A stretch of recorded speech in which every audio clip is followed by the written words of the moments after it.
Mesopotamia, the land between Tigris and Euphrates, today's Iraq, was once the cradle of civilization.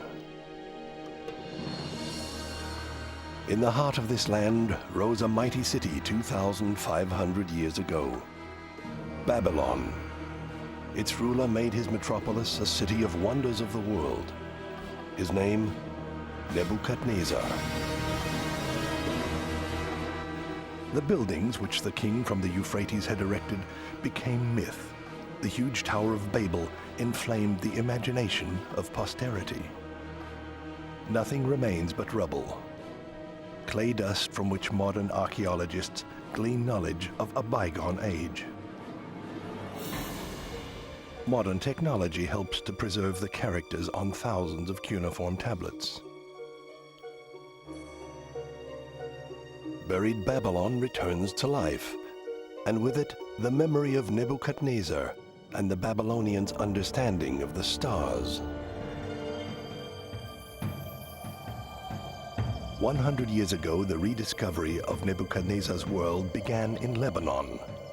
The French consul Henri Poignon roamed the area around El Hermel in search of ancient art treasures. The colonial officials were well trained, the 19th century being a period of great discoveries. Excavations were taking place everywhere. The legendary city of Troy had been unearthed, Egyptian hieroglyphs deciphered. And Henri Poignon was to make a discovery one hot October day that would turn out to be an archaeological sensation. A landscape in Lebanon. Once Nebuchadnezzar's troops invaded this area, their prize was valuable timber, the cedars of Lebanon that covered the land like a jungle. Henri Poignon imagined that the vast kingdom of Babylonia once reached to this point on the shores of the Mediterranean Sea, and discovered the proof of his theory. On a rock face, the contours of a ruler wrestling a lion. Nebuchadnezzar, king of Babylon, the inscription reads. In the last rays of daylight, Henri Poignon snapped a sensational photograph.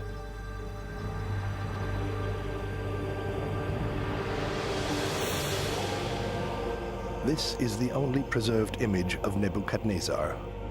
No more than a weathered stone relief, a faint outline amidst ancient myths and legends.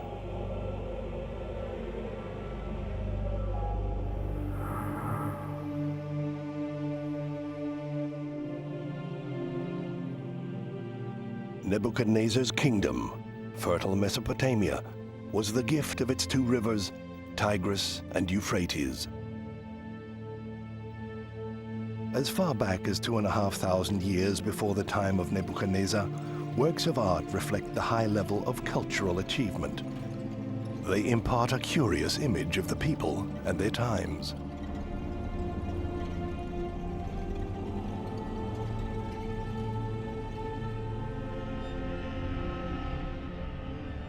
The people of Sumeria, who created a completely new culture that was based on a revolutionary innovation, the invention of cuneiform writing 3,000 years BC.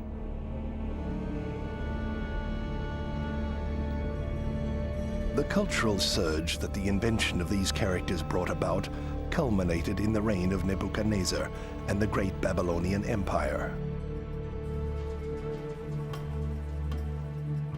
From the ancient city of Uruk, new knowledge and wisdom spread throughout Mesopotamia, far to the north and to the west, all the way to the Mediterranean, to the land of Palestine. Nebuchadnezzar's kingdom reached out to Egypt and embraced Jerusalem, a true and mighty empire. The Bible refers to the powerful ruler by name, but in the book of Daniel, truth and legend mingle. God became so enraged by the arrogance of Babylon, it is said, that he turned Nebuchadnezzar into a savage beast. The prophet Daniel wrote, "His hairs were grown like eagle's feathers, and his nails like bird's claws."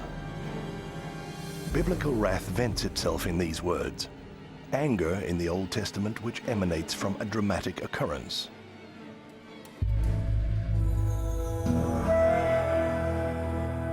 "2,600 years ago, Jerusalem, the holy city of David, home to all Jews, was not the sprawling metropolis we know today. A mere several thousand Judeans inhabited the small area around the Temple Mount, protected by the city walls. Nebuchadnezzar conquered this ring of stone and razed the holy city to the ground.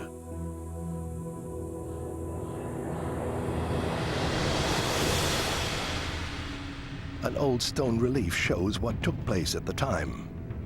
With the help of battle towers, the Babylonians scaled the city walls. The defenders were powerless against superior military hardware. Metal armor, catapults, a well-devised attack strategy, and clever siege tactics were as effective as the enormous penetrating power of the arrows released by thousands of archers. Nebuchadnezzar engaged in military terror, effective and unforgiving. Thousands were slaughtered. The survivors were abducted to Babylonia as prisoners of war. For the Jews, this is the terrible catastrophe, the wrath of God. And Babylon, an exile reviled, became a biblical trauma and a hotbed of vice.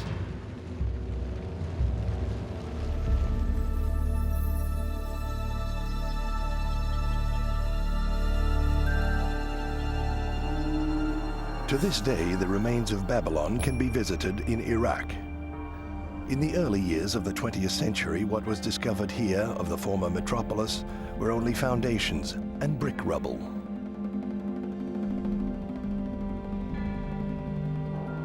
The buildings erected early in the 1980s are all reconstructions.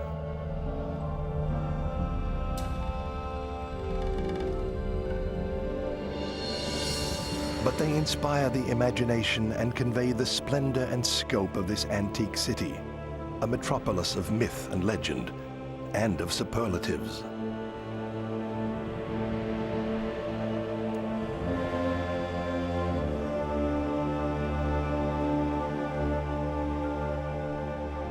The massive brick walls of Babylon were among the 7 wonders of the ancient world, 12 meters tall and as broad as a highway.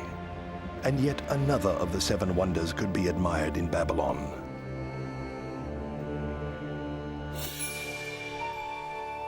The hanging gardens of the Princess Semiramis, Nebuchadnezzar's legendary mistress, whose historic trail, however, was lost in this fairy tale city.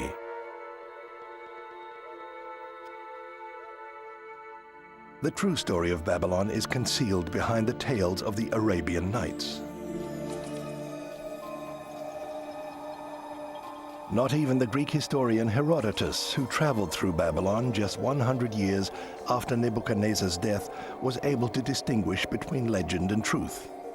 "The entire city of Babylon," he wrote, "is a wonder."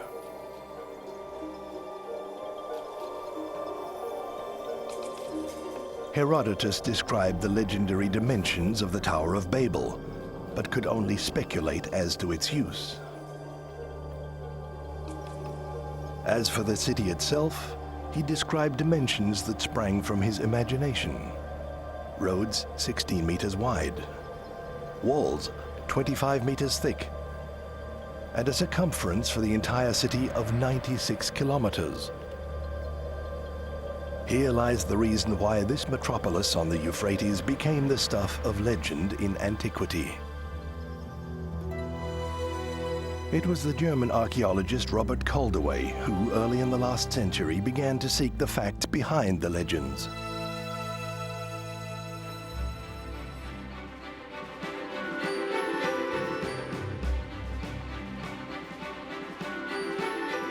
When Koldewey came to the location where ancient Babylon was presumed to be, he found little more than mounds of rubble covered by desert sand. But Koldewey was certain this must be the place where the legendary Babel lies buried. First excavations exposed the remains of enormous city walls. Here was proof of Koldewey's theory. Only the Babylonians' capital could have been fortified like this. Upon the bricks he could feel with his own hands what Herodotus had noted down with amazement. The Babylonians knew how to use bitumen to insulate their brick buildings against humidity. A brilliant technical achievement. Koldewey became obsessed with the idea of excavating all of legendary Babylon. For 18 years and throughout the First World War he continued his digging almost uninterrupted. The bricks from the desert sand quickly confirmed that Koldewey was a visionary with a sense of reality. "I, Nebuchadnezzar, have done what no king has done before me," is inscribed in cuneiform on clay tablets. Resurrecting Babylon is what Koldewey would later call his life's work.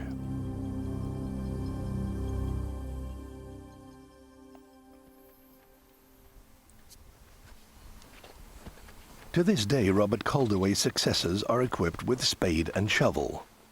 The excavations that began in Iraq 100 years ago were only the start of an archaeological journey back in time to the Babylonian Empire. Here in Sippar, some 50 kilometers from Koldewey's excavation site, we discover a new archaeological sensation, a library dating back to the time of Nebuchadnezzar. Here, scientists are not hoping to discover works of art or precious metals, but instead a treasure far greater. And it's being uncovered right here. Cuneiform tablets, scripts dating back thousands of years, passing on to us the knowledge of the times of Nebuchadnezzar.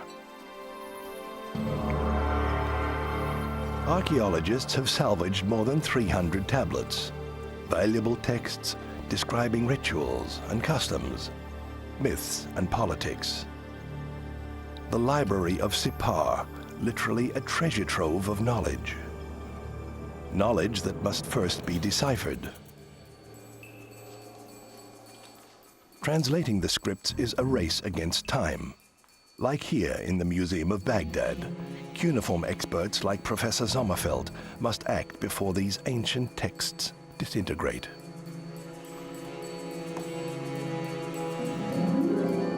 Although these slabs are certainly more durable than paper, fluctuations in temperature and humidity will soon affect the clay and crumble the knowledge of Babylon to dust.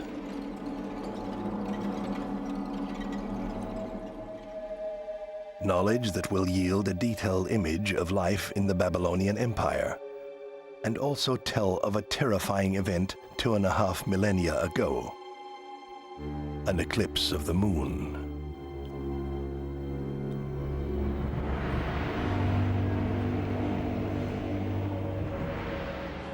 According to surviving clay tablets, when the moon disappeared, priests had to light fires throughout the city.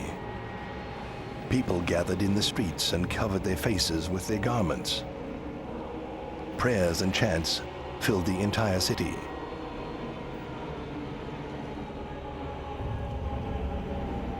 The king's soldiers dipped their hands into dark clay and covered their faces with it. This was the only way to placate the moon, which for the Babylonians was a god called Sin. It was the only way to make Sin reappear.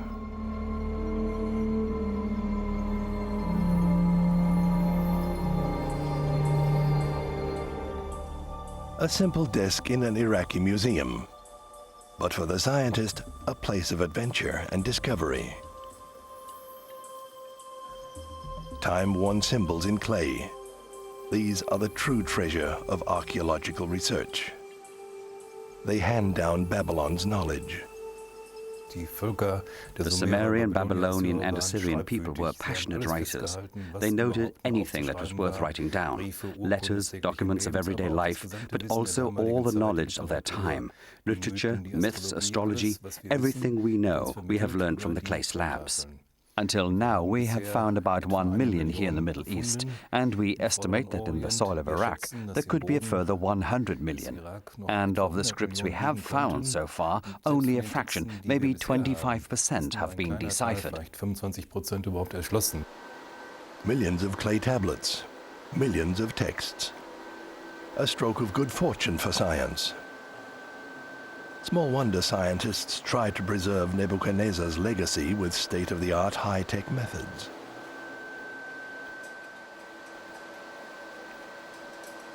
Ancient knowledge of the Orient can be stored forever on glass plates. This technique, where a laser beam scans the surface of the cuneiform tablets, is called holography. The photographic plate is exposed via a series of prisms and mirrors, then developed and preserved with a special fixer.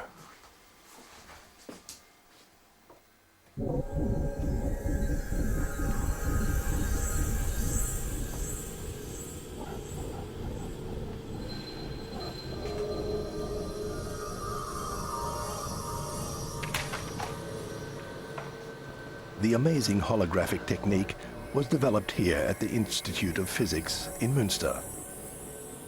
The photographic plate shows a hologram, revealing a clay tablet in all its 3 dimensions. Now scientists can view the cuneiform text in its entirety, an important prerequisite for the translators.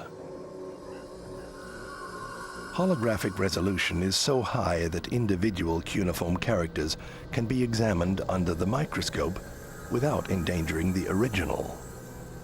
And another scientific dream has come true. Holographic images can travel the internet to enable deciphering teams to cooperate worldwide. Cuneiform tablets revealing ancient tales. Babylonian wisdom on today's computer displays.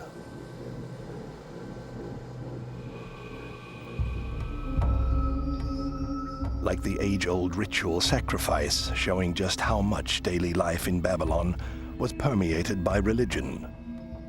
This text proves Babel's impiety and arrogance, at which the Old Testament lashes out, were merely hostile propaganda. The sacrificial rite is prescribed in every detail. The ebullient oil of the priest, the exact placement of hands for the examination first of the hoofs, and then of the teeth of his sacrificial offering.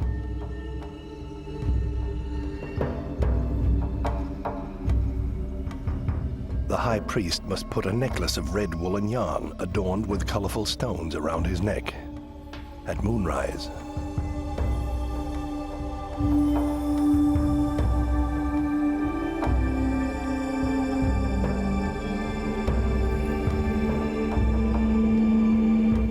Only then will the carcass of the animal be opened and its liver removed. Its shape will indicate the state of the empire and destiny of the king. The entire future is dependent on this organ, this divine symbol.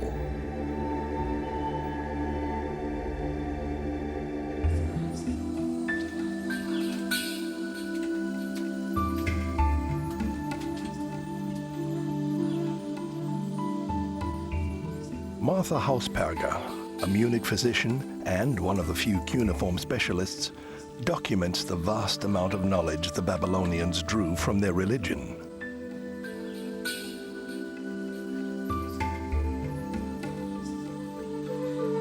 Time and again, she is amazed at the enormous medical knowledge revealed in many texts. But there is also much practical advice for emergencies, such as circulatory collapse. When someone faints, place his head lower than his feet. Slap his cheeks and repeat to him, "All will be well." In many texts, the psychological care for patients has top priority. It often became manifest during conjuration when a priest worked on a patient.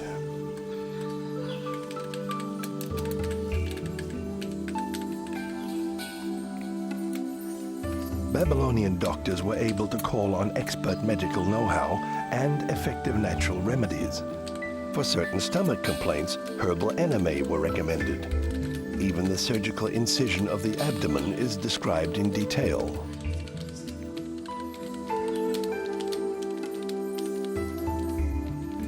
What might doctors of today learn from their ancient Babylonian colleagues?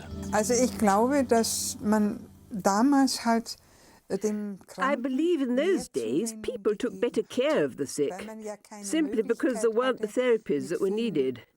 None of that was available. They had to listen to their patients and give them the feeling that here is someone who can help them. Hier ist jemand, der hilft dir.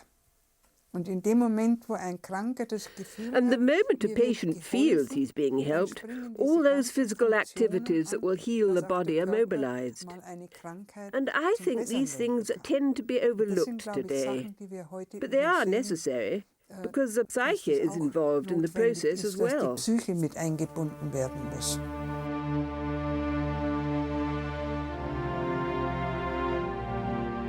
The knowledge of a great civilization. Just 100 years back, it lay untouched beneath a shroud of wind-borne sand, as Robert Koldewey described it. Even today, scientists presume that thousands of texts lie buried in the Babylonian soil, treasures yet to be unearthed. Nebuchadnezzar's metropolis remains as much a mystery as it was for Robert Koldewey. Spontaneously, this field of ruins recalls the biblical prophet's curse. It is written, "It shall never be inhabited, neither shall it be dwelt in from generation to generation." Has the biblical curse really come true? Babylon, the eternal mystery? Could it be that Robert Koldewey was able to anticipate that 100 years henceforth, new methods would be developed that would unravel the mystery of Babylon? Rockets, for example. This Russian Soyuz is carrying a reconnaissance satellite into space.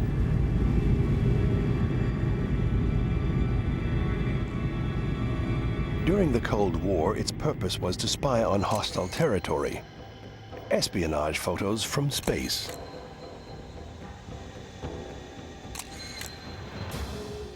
Within this red-hot object falling back to Earth are 150 satellite photos.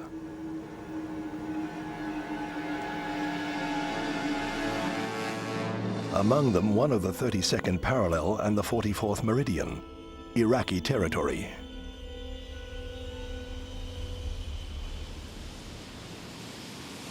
Moscow, number 47, Leningradsky Prospect. Once the center of Soviet military reconnaissance.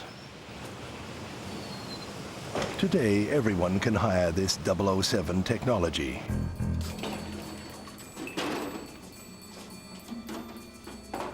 Spy satellite photos from outer space, an invaluable asset to aerial photo archaeology. From this extreme bird's-eye view, experts can often gain valuable insights. The outlines of former buildings lying dormant in the ground become recognizable on these aerial photos by shifts of color or vegetation. This also applies in every detail to the small spot which the satellite camera shot for us from an altitude of 270 kilometers. Ancient Babylon, visible for the first time ever on a satellite picture. The computer can enlarge the image step by step. This covers the entire area of the former city. In the top left-hand corner, the modern-day palace of Saddam Hussein. To the right of it, the area that Robert Koldewey surveyed. The picture reveals that just a very small part of the ancient city has been recorded.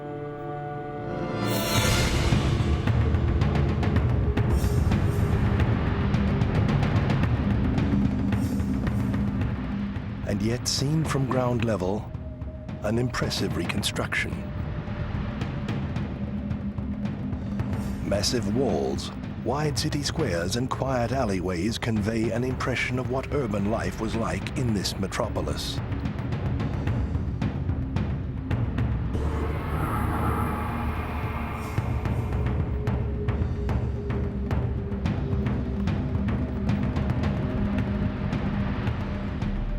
a maze of alleys.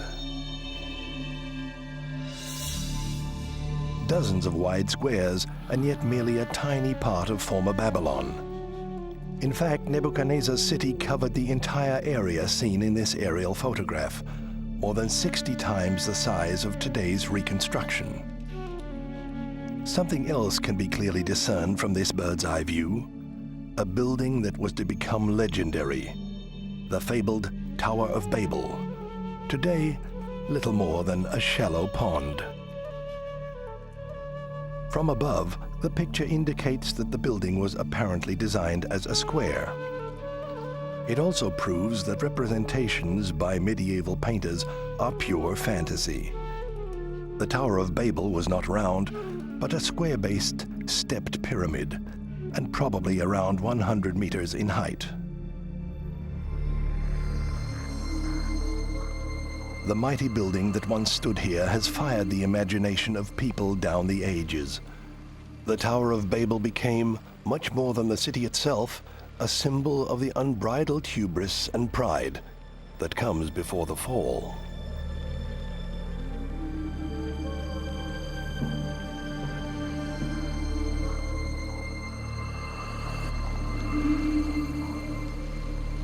Herodotus, the father of all historians, must have seen the tower when part of it was still erect, even though the metropolis had already begun to crumble during the reign of Nebuchadnezzar's son. In his imagination, at least, Herodotus would have visualized the splendor of a royal procession on its ascent towards the blue high temple of Marduk, the city god.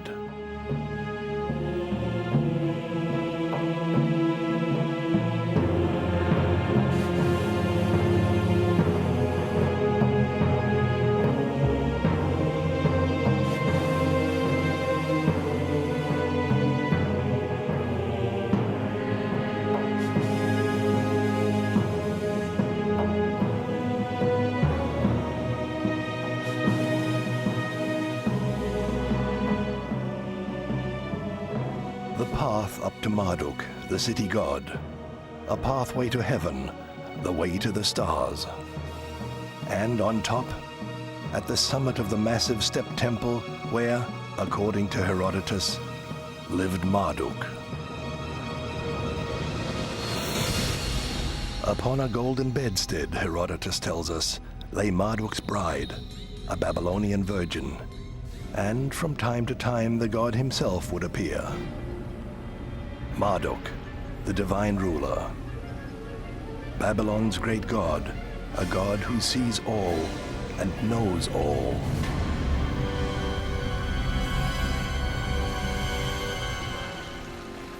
In Herodotus' fantastic narrative, dreams mingle with reality. But he could only report what people of the day talked of in the decaying streets of Babylon.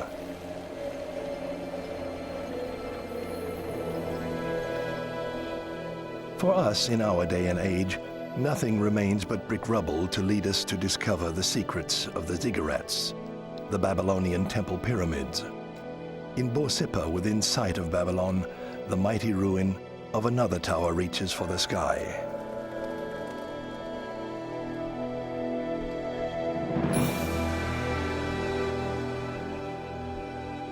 Today, scientists assume that these towers were not merely parts of temple compounds, as Herodotus reported, but also observatories for Babylonian astronomers to study the course of the stars. What Nebuchadnezzar and his astronomers sought in the stars were not scientific facts. They viewed the stars as gods and believed that the vast cosmos reflected reality on Earth.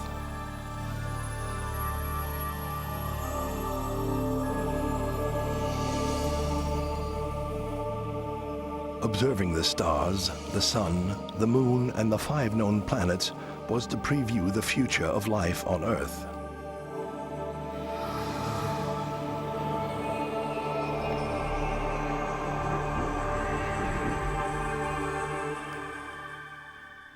The German Museum in Munich.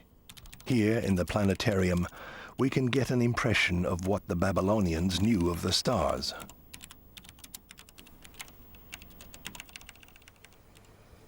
The projection rotor can be programmed to recreate the image of what the night sky over Babylon looked like 2,500 years ago. Our time travel begins, and in the artificial firmament of the planetarium, thousands of stars light up just as Nebuchadnezzar would have seen them. Each night for centuries, the Babylonians scanned this night sky searching for signs. They looked for peculiarities and correlations. Certain stars grew into families, such as Gemini, the twins, gatekeepers of the heavens. Aquarius, the water carrier, determined the course of all earthly wellsprings from up on high. Sagittarius, a hybrid being, half man, half horse, was a powerful ally in times of famine and war. The dreaded bull Taurus had the power to crumble great cities to dust. The Babylonians created the zodiac as we know it today. They divided the firmament into 12 signs and traced the paths of stars and planets. They may even have mastered the technique of optical magnification, the construction of telescopes, like this item, a polished quartz lens, suggests. Certainly the Babylonians developed great mathematical skills. Clay slabs bearing geometric diagrams and inscriptions prove that Nebuchadnezzar's scholars were already familiar with the Pythagorean theorem. Babylonian astronomers greatly increased knowledge in the ancient world, Koldewey wrote enthusiastically, adding, "It is easy to understand that the roof of the high temple was ideally suited for their observations." To date, there is little proof of all this. Much of it is speculation. The myth of Babylon feeds on many mysteries, like the strange basalt lion, which has stood in the Babylonian desert for thousands of years. Koldewey reported that the natives regarded the statue as an evil spirit, a jinn. Just who created this stone statue and why continues to remain a secret.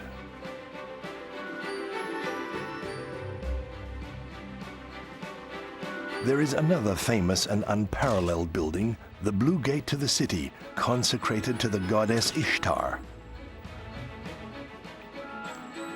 Koldewey was enraptured by the special beauty of the bricks, as is evident in his telegrams to Berlin. And in distant Germany, enthusiasm for the exotic Orient quickly flourished. The blue lumps of brick were shipped to Berlin, then washed and sorted. Then began the reconstruction of the Ishtar Temple on the Museum Island in Berlin.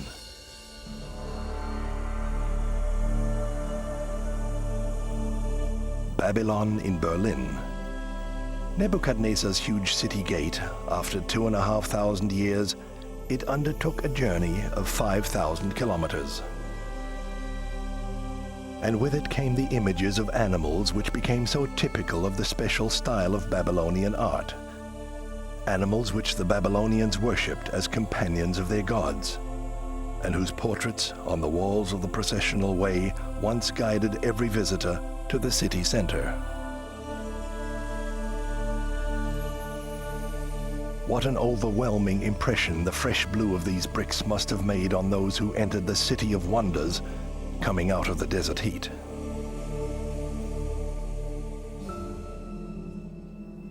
Blue brick glazing.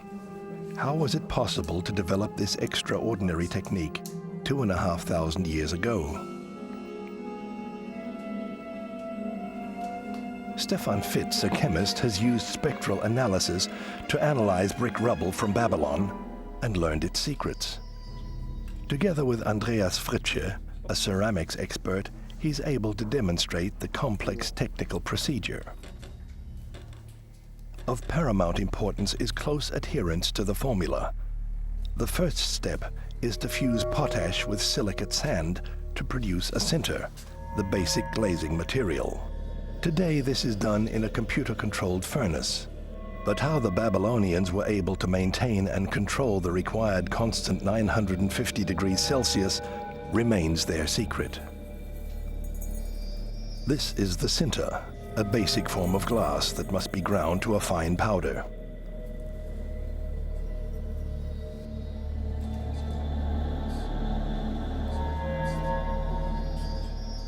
A tiny amount of cobalt and cupric oxide are added. A combination of these chemicals brings about the bright blue color. But how were the Babylonians able to weigh these metal oxides so precisely? The secret remains unsolved. Today we have at our disposal precision scales capable of weighing milligrams. Adding distilled water turns the mixture of powders into a creamy paste, the finished glaze. Was die Babylonier gemacht haben bei ihren Bauten und bei der Dekoration ihrer Bauten. What the Babylonians did to their buildings in the way of surface enhancement was a technical masterpiece, and this includes their glazing technique. Bear in mind that many of their basic chemicals weren't available at the time, at least not in their own country, so they had to import them from distant lands of the world they knew. By today's standards, that was quite a feat. Heutigen Nomenklatur gesehen. Und das kann man nicht hoch genug einschätzen. Now the glaze is applied.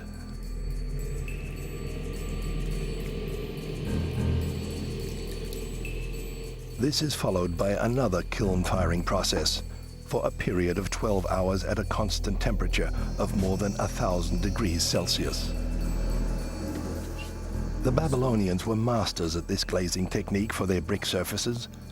The Ishtar Gate is covered with more than 20,000 such bricks, cloaked in a gown of vivid blue, a reflection of heaven.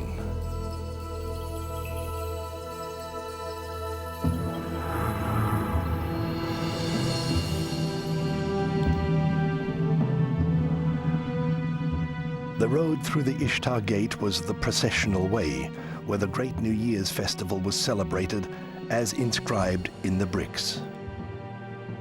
For the gods Marduk and Nabu, I paved the inner strip of road with asphalt and fired bricks, atop which I spread a thick layer of glittering dust.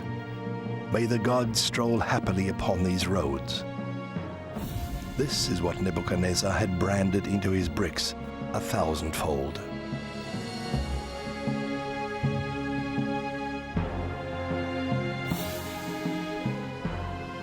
The Tower of Babel, the Ishtar Gate, and the processional way, all are works dedicated to deities, acts of worship turned to stone. Each laying of a foundation stone was a mystic ritual. All the means that sustained life, victuals such as oil, milk, beer, dates, took on a cultic meaning when the king and the priests prepared the ground for a building in the face of the gods. The old clay tablets describe this mystic ritual in great detail.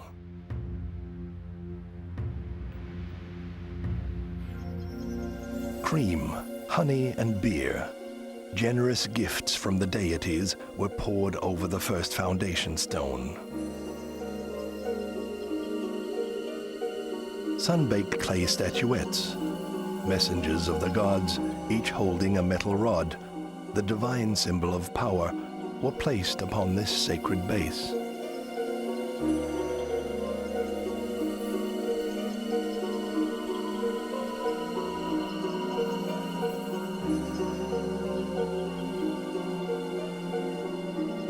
The mouth of a sacrificial lamb was washed with fragrant juniper.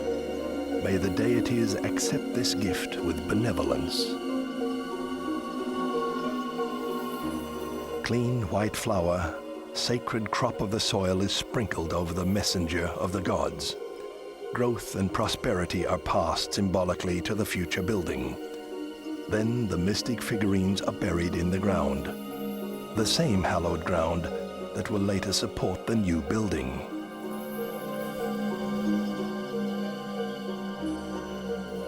The buildings have long turned to ruin. but the mystic foundation figurines have survived in the earth to the present day. Herodotus also wrote accounts of rituals, but he, a Greek tourist, would not have made much sense of them. At the time, the mystic Babylonian civilization had been in decline for some time. What remains is his awe of the architectural achievements, such as the city wall. Herodotus was overwhelmed by its fascination. Today, scientists believe that the dimensions he recorded were greatly exaggerated.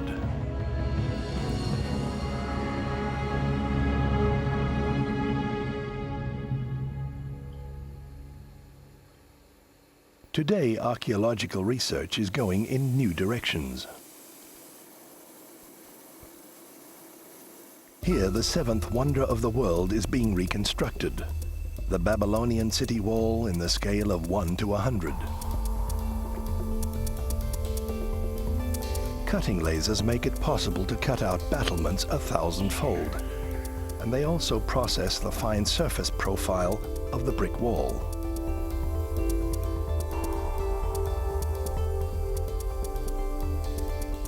Never before has such modern technology resurrected ancient Babylon.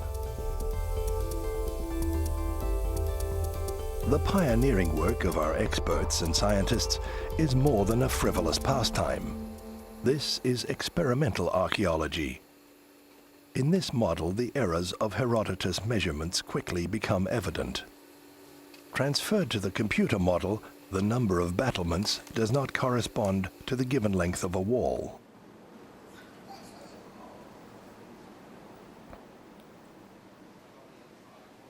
The city wall was not a utopian 96 kilometers long, as reported by Herodotus, but more likely around 19. And, except for the larger representative structures, the brick buildings of the metropolis had only 1 or 2 stories.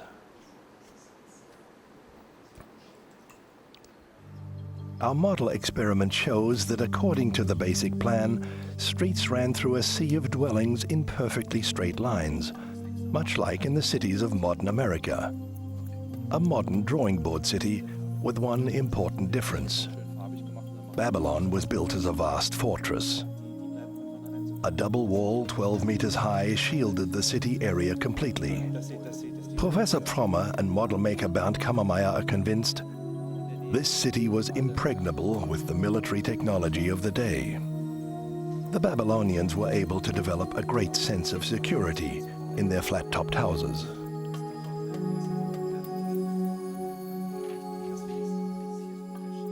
And a strong sense of self-confidence. This special camera can give us an idea of the overwhelming impression that would have shaped the lives of these city dwellers in antiquity.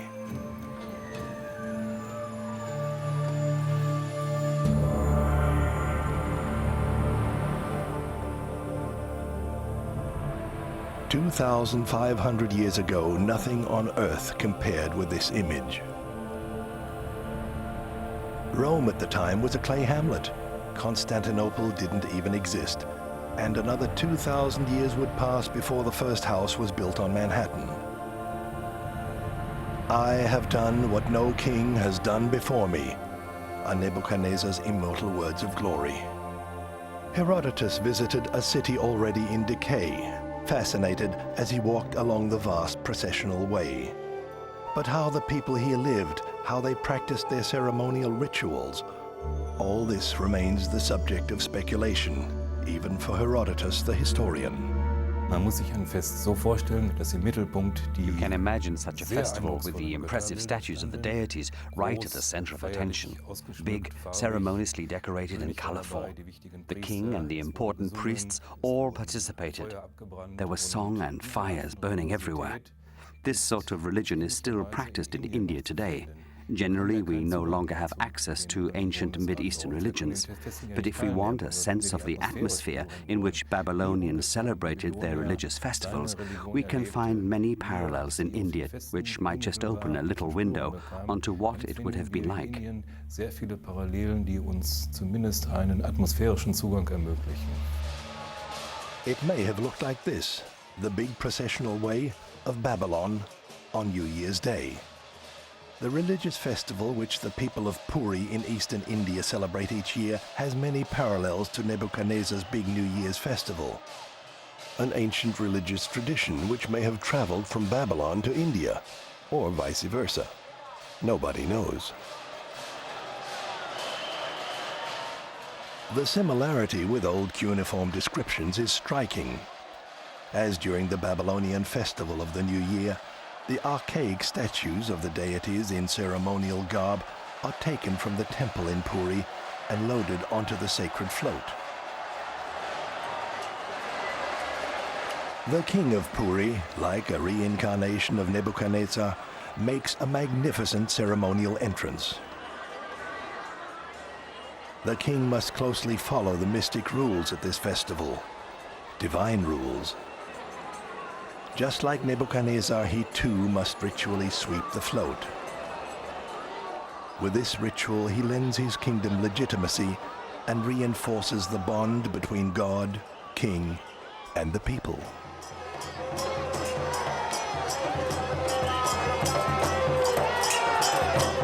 The entire population is involved in this ecstatic ritual.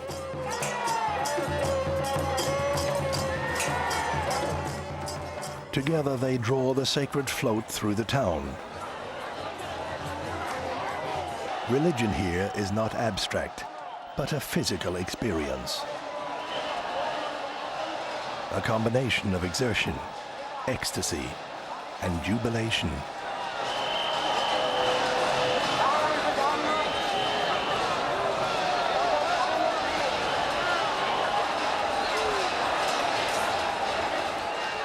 The main street in Puri, reminiscent of Babylon.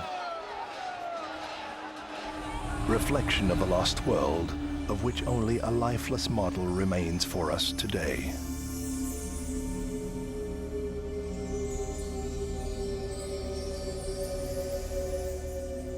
Even Robert Koldewey, who salvaged Babylon from oblivion, was left holding only sun-baked clay rubble for 18 years. The ancient Orient, as a living world, remained for him an elusive fantasy. A fantasy which sometimes turned small fragments of brick rubble into great palaces. In an ebullient cable to Berlin, he declared, "I have discovered the hanging gardens of Semiramis." But Koldewey found no more than these immense wall ruins around the area of Nebuchadnezzar's southern fortress.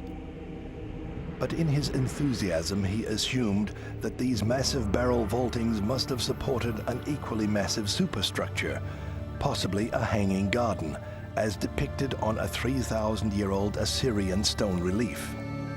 Did Princess Semiramis' legendary terraced garden really exist? Or was this just a figment of posterity's imagination that Koldewey finally succumbed to as well? Today we can test the theory in a working model.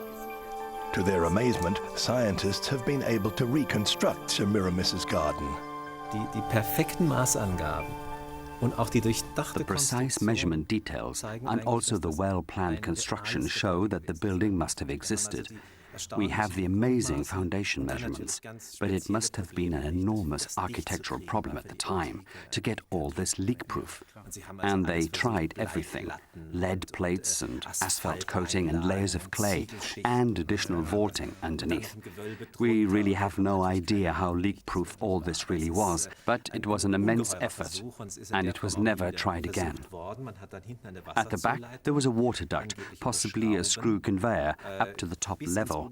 The irrigating water was then allowed to seep down through the terraces, which meant that the entire building was constantly subject to water. You can see that they were aware of this problem because of the gigantic walls, their width compared with the narrow vaults. In those times, people still believed that the tree roots could reach all the way down to the bottom, which of course is unrealistic, roots 25 meters long, but that's what they believed. And these were surely filled with soil that the water could seep through. Just keeping this building stable was a miracle in itself. Semiramis's terraced gardens. From a technical aspect, not legend, but in all likelihood, reality. Water wheels like those that might have irrigated a garden like this with water from the Euphrates can still be seen at work in Iraq to this day.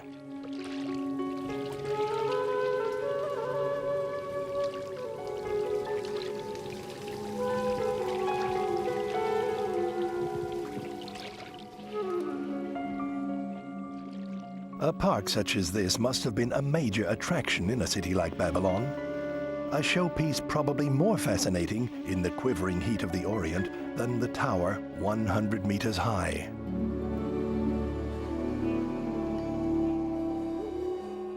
But Princess Semiramis, alleged mistress of Nebuchadnezzar, is historically elusive. She is mere legend, a beautiful myth, an added love story symbolizing the age-old dream of a paradise on earth.